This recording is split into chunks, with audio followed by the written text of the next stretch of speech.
হাজার হাজার মানুষের পদযাত্রা দিয়ে শেষ হলো তিস্তা রক্ষা আন্দোলনের দ্বিতীয় দিন। ভুক্তভোগীদের দাবি দ্রুত বাস্তবায়ন করতে হবে তিস্তা মহাপরিকল্পনা। দুপুরে প্ল্যাকার্ড হাতে মাঝ নদীতে নেমে প্রতিবাদ জানান তারা। কর্মসূচি নিয়ে আরও জানাতে তিস্তা পাড়ের কাউনিয়া ব্রিজ এলাকা থেকে এই মুহূর্তে রয়েছেন সহকর্মী সিফাত শাহরিয়ার। সিফাত, আপনি সেখানে রয়েছেন, কর্মসূচি সেখানে 48 ঘন্টার, এই মুহূর্তে আনুষ্ঠানিকতা কি রয়েছে আমাদেরকে জানাবেন।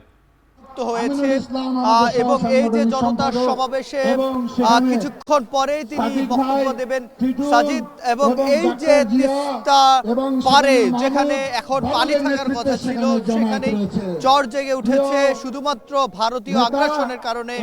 ভারত পানি আটকে রেখে নিজেদের স্বার্থে সেখানে বিদ্যুৎ উৎপন্ন করছে। এদিকে আমাদের বাংলাদেশের তিস্তার পারের মানুষ তার কৃষিকাজে পানি পাচ্ছে না এবং এই যে এখানে মানুষের যে উচ্ছ্বাস সেটি কিন্তু দেখতে পাচ্ছেন।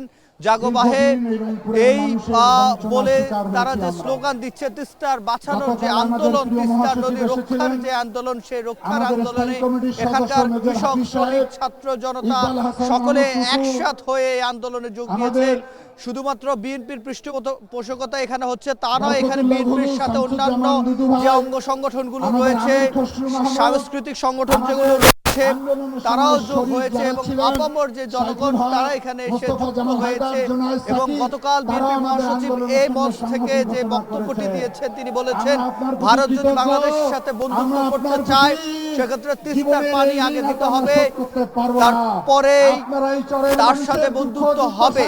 আজকে তারেক রহমান কি বলে সেটি তার কথা শোনার জন্য সংযুক্ত হয়েছে এই তিস্তার 11 পয়েন্টে যারা আন্দোলন করছে তারা সকলে যুক্ত রয়েছেন। এবং তিস্তার পারের মানুষের সাথে আমরা কথা বলেছি, তারা সকালবেলা যে পদযাত্রা করেছেন সেখানে 5 জেলার যারা নেতাকর্মী রয়েছেন, যারা সাধারণ মানুষ রয়েছেন, যারা এখানকার ভুক্তভোগী তিস্তা পারের, তারা এসে যেটি বলেছে যে যতক্ষণ পর্যন্ত তিস্তার পানির ন্যায্য হিস্সা আদায় করা না হবে ততক্ষণ পর্যন্ত ধাপে ধাপে তাদের যে আন্দোলন সেটি চলমান থাকবে।